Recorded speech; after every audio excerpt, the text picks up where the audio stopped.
তিনটে বাড়িতে তিনটে ঠাকুরঘর থাকার সত্ত্বেও আমার অর্ধেক দিনেই পুজো দেওয়াই হয় না। তো চলো বন্ধুরা, ভিডিও শুরু করছি আজকে সকাল থেকে। তো ভিডিওটা দেখলেই বুঝতে পারবে কি কারণে আমার অর্ধেক দিন পুজোই দেওয়া হয় না। কারণ আমি একটা মানুষ, তিনটে বাড়িটা কি করে আমি সামলাই তারই একটা ব্লগ, আর আমি যেভাবে পুজো দিয়ে থাকি তো তারই একটা ব্লগ নিয়ে আজকে চলে এসেছি। তো সকাল সকাল আমার বিশাল বড় ফুলের বাগান আর ফলের বাগানটা শেয়ার করি। তো আজকে আমার বাগানে এই দুটো গাছ এসেছে তো আমার বাগানটা সুন্দর করার জন্য। তো তার মধ্যে একটা ছিল, তো সবাই জানো সাদা রকমের ফুল হয়, নামটা আমার মনে পড়ছে না এই মুহূর্তে। আর আরেকটা হলো কি যে চায়না বেল ফুল। আর আমার বাগানে রয়েছে এরকম একটা লেবু গাছ, ছোট্ট সাইজের লেবু গাছ, চায়না লেবু, কিন্তু এর যেমন টক আর তেমন রস। দেখতে ছোট হলে কি হবে, ছোটা প্যাকেটে বাড়া ধামাকা সেই টাইপেরই হলো এই লেবু গাছটা আমার। খুব ছোট হলে কি হবে, প্রচুর রস, প্রচুর টক আর প্রচুর পরিমাণেই হয় এই লেবুর জাতটা। তো চলো তোমাদের সাথে গল্প করতে করতে আমি কিন্তু স্নান সেরে চলে এসেছি আমার ঠাকুর ঘরে। হ্যাঁ, তো আমার ঠাকুর ঘরে এখনও কমপ্লিট তৈরি করা হয়নি। তো যেহেতু নিচের তলাটা এখনও কমপ্লিট করা হয়নি, তো সেই জন্য আমার ছাদের সিঁড়ির উপরে আমি ঠাকুর ঘরটা এখনের জন্য করেছি ছোট একটু খোপ করে। তো সেখানেই আমি পুজো দিয়ে থাকি। তো এত রোদ্দুর যে আমি স্নান করার সময় মেলেছিলাম, তো স্নান করে আসার পরও দেখছি যে পুরোপুরি সব শুকিয়ে গেছে। আর এই হচ্ছে আমার ড্রাগনের বাগান। তো দেখতেই পেয়েছো বন্ধুরা কত ড্রাগনের গাছ রয়েছে, কিন্তু আমি একটাও ফল খেতেই পারি না, কারণ যেহেতু আমি সারা বছর বাড়িতে থাকি না। তো তোমার দাদাভাইয়ের সাথে আমি তোমার দাদাভাই চাকরি সূত্রে কাঁদিতে থাকি, তো সেই জন্য একটাও ফল তুমি খেতেই পারি না, সব ফল পাখিরাই খেয়ে নেয়। তো এবারে এসে দেখছি লক্ষ্মী পুজোর দিন একটা এই ফুলটা ফুটেছিল, ড্রাগন ফুলটা, তো সেই ফলটাই ধরে আছে। তো কিছু জামা কাপড় ছিল ছাদের উপর, সেগুলো তোমাদের সাথে গল্প করতে করতে সব তুলে নিয়েছি। আর এই হচ্ছে কি যে আমার ছাদে ঠাকুর ঘর এখনও কমপ্লিট কিছুই হয়নি। তো এই হচ্ছে ঠাকুরের আমি যেগুলো ভালোবাসি ঠাকুরই কিন্তু এখানে কিনে কিনে রেখেছি। তো তিনটে বাড়িতে এত পরিমাণ ঠাকুর আমার কিনে রাখা হয়েছে যে কোনটা ছেড়ে কোনটা পরিষ্কার করব, কোনটাকে পুজো করব আমি নিজেও বুঝতে পারি না। তো পুজোর ছুটিতে যেহেতু বাড়িতে এসেছি, তো আমি এখন আমার এই বাড়ির ঠাকুরকে সেবা করছি। তো আরও অনেক ঠাকুর, তো পাথরের ঠাকুর কেনা রয়েছে, আমি আলমারির মধ্যে রেখে দিয়েছি, কারণ আমার রাখারও জায়গা নেই। আর যেহেতু আমি সেবা করতে পারি না, ঠাকুরগুলো গায়ে প্রচুর ধুলোবালি পড়ে যায়, তো সেই জন্য সেগুলো আলমারিতে রয়েছে। আমি তোমাদের সাথে সেটা পরে শেয়ার করছি।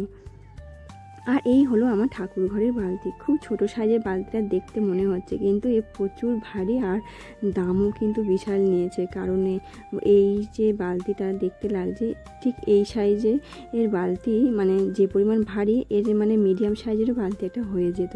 তো যাই হোক, বালতিটা আমার খুব পছন্দ হয়েছিল আমার ঠাকুর ঘরের জন্য। তো প্রথমে আমি নিচে গিয়ে তুলসী মঞ্চ আর মনসা মাকে ভালো করে ধুয়ে দেওয়ার পরে জল দিয়ে আমার বাগানে চলে যাই ফুল তুলতে। তো প্রচুর ফুল গাছ রয়েছে। তো আমি যেহেতু খুব সকাল সকাল ঘুম থেকে উঠতে পারি না, অর্ধেক ফুল তো আমার বাগান থেকে নিয়েই নেয়। এই যে টগরটা দেখছো, এটা কি টগর জানি না, কিন্তু নর্মাল টগরটা না, তার থেকে অনেকটা বেশ বড় সাইজের আর নরম, আর এর স্মেলটা কিন্তু দুর্দান্ত। তো এই একটা টগরেই অনেকটা বড়টা জায়গা নিয়ে নেয় এই টগর ফুলটা, এত সুন্দর যাতে। তো আর এই হচ্ছে কি যে জবা ফুল গাছ তো বাগানে অনেক কটাই রয়েছে, কিন্তু দেখতে পাচ্ছি তো বেশিরভাগ ফুল সব তুলে নিয়েছে।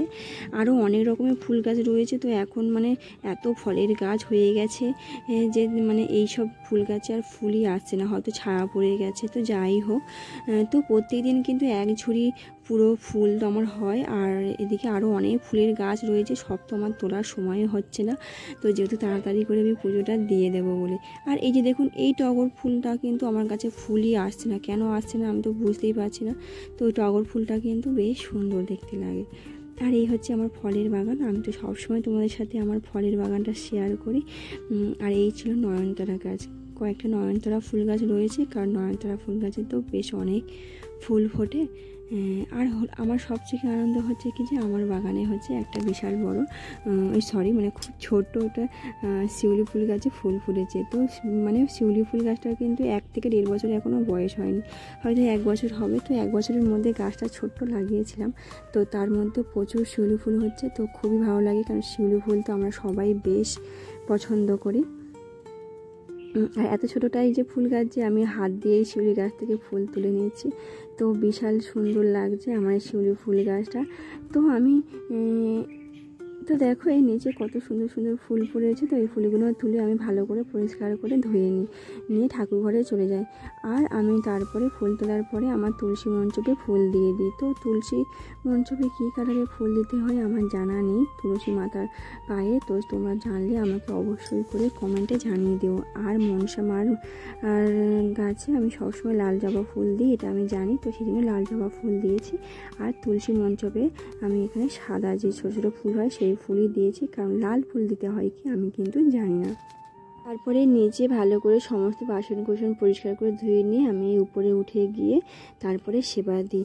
তো দুটো বাটা রাখা সবসময় প্রয়োজন ঠাকুর ঘরে, কারণ একটাতে তুলসী পাতা দিতে হয় আর একটা তুলসী পাতা দিতে নেই, কারণ আমাদের গণেশ ঠাকুর তুলসী পাতা দিলে খায় না। কিন্তু আমার কিছু করার নেই, জেনে শুনেও আমি এখানে একটা বাটাই রেখেছি, কারণ সবসময় প্রত্যেকবার এসে পরিষ্কার করতে যেন আর ভালোই লাগে না।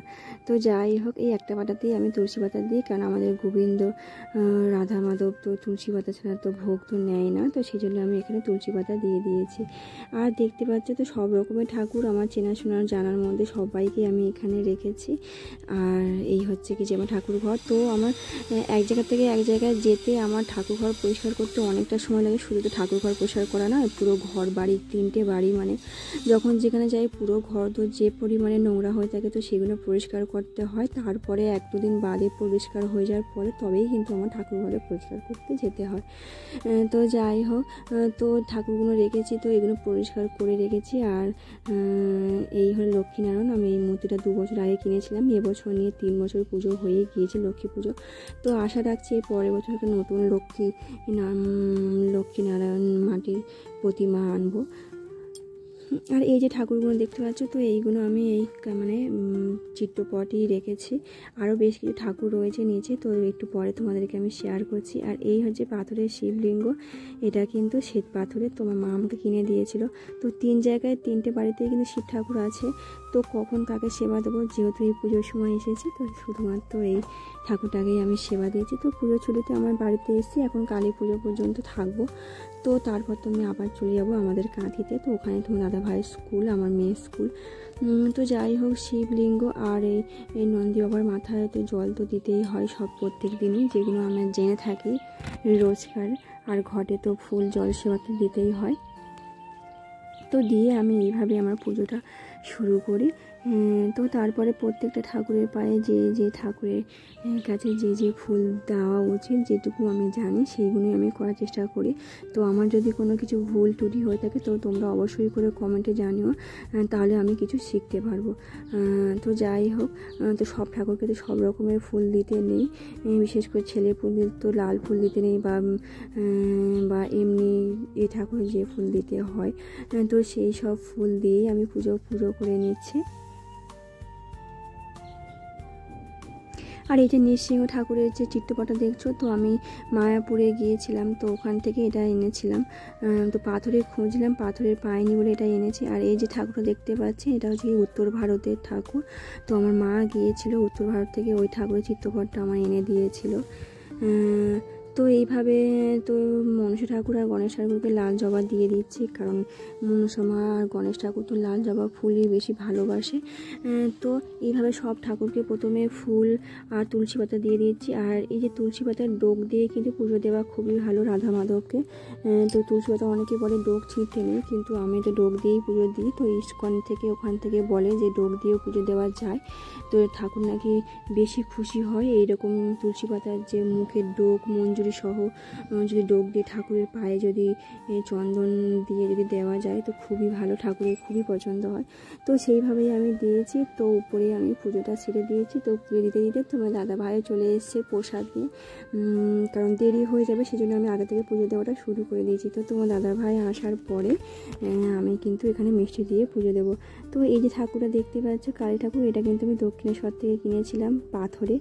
আর এই যে পাশে রয়েছে সরস্বতী ঠাকুর, সেটাও কিন্তু আমার মানে যে কলকাতার যে কুমোরটুলি হয় সেখান থেকে এনেছিলাম। আমার মেয়ে যখন হাতে খড়ি হয় তো কুমোরটুলি থেকে ওই সরস্বতী ঠাকুর আর গণেশ ঠাকুরটা আনা হয়েছিল। তো আমার স্মৃতি হিসাবে আমার ঠাকুর ঘরে রয়েছে, দেখতেই পাচ্ছি এই কালী ঠাকুরের পাশে। তো তারপরে পুজো দেওয়ার পর আমার দরজার মুখের কাছে একটা পঞ্চমুখী বজরংবলী আছে। তো এই ঠাকুরটা নাকি মেন গেটের সামনে রাখা খুব ভালো, যেই থেকে আমি শুনেছি সেই থেকে আমি রাখার চেষ্টা করেছি। তো পুজো দিয়ে তারপর আমি ঠাকুর ঘরে গিয়ে শাঁখটাকেও বাজিয়ে দিয়ে আমি আজকে আমার পুজোটা এইভাবেই কমপ্লিট করেছি। আর যদি কিছু ভুল টুটি হয়ে থাকে তাহলে কিন্তু অবশ্যই করে তোমরা আমাকে কমেন্টে জানিও। আর তুলসী মাতাকে কী ফুল দিতে হয় তোমরা জানলে আমাকে জানিও।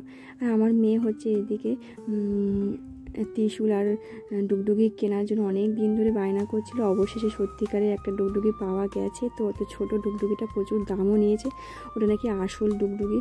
তো যাই হোক, ওর শিব তাণ্ডবের মতো নাচতে ভালোবাসে, তো সেই জন্য ওর জন্য কেনা হয়েছে।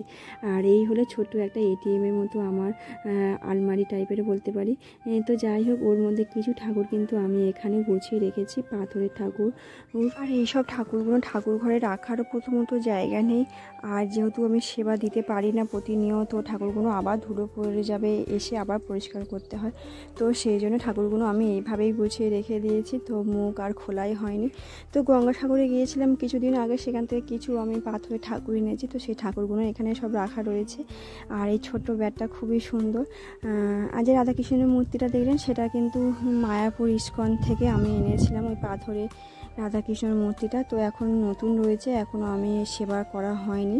আর গঙ্গাসাগর থেকে আমি এই গঙ্গা মায়ের মূর্তিটা এনেছিলাম। তো এই প্রথম খুললাম, 3-3.5 বছর হয়ে গিয়েছে আমি গঙ্গাসাগরে গিয়েছি। সেই থেকে আমার এইভাবে ঠাকুরটা কিন্তু মানে মুখ বন্ধ করাই পড়েছিল। আর এই হচ্ছে কি যে সাগররাজ কপিল মুনি বাবা। তো এই কিছু কয়েকটা ঠাকুর রয়েছে নতুন নতুন, এগুলো সবে আমি মুখ খুললাম, মানে 3-4 বছর ধরে এইভাবেই আমার পড়েছিল। তো ভাবলাম মুখটা খুলেই আলমারির ভিতরে রাখি। তো যখন আমি নিজের বাড়িতে পুরোপুরিভাবে সব সময়ের জন্য থাকতে পারবো, তো তখন এই ঠাকুরগুলো বের করবো, করে তারপরে সেবা জল দেব। তো চলো বন্ধুরা, ভিডিওটা কেমন লাগলো অবশ্যই করে জানাতে ভুলো না। তো কিছু ভুল ত্রুটি হলে অবশ্যই করে জানিও। এই হচ্ছে আমার কাহিনী। 3টে বাড়ি থাকার সত্ত্বেও আমি কোথায় কখন পুজো দিই আমি নিজেও জানি না। চলো বন্ধু, আবার দেখা হবে নেক্সট ভিডিও।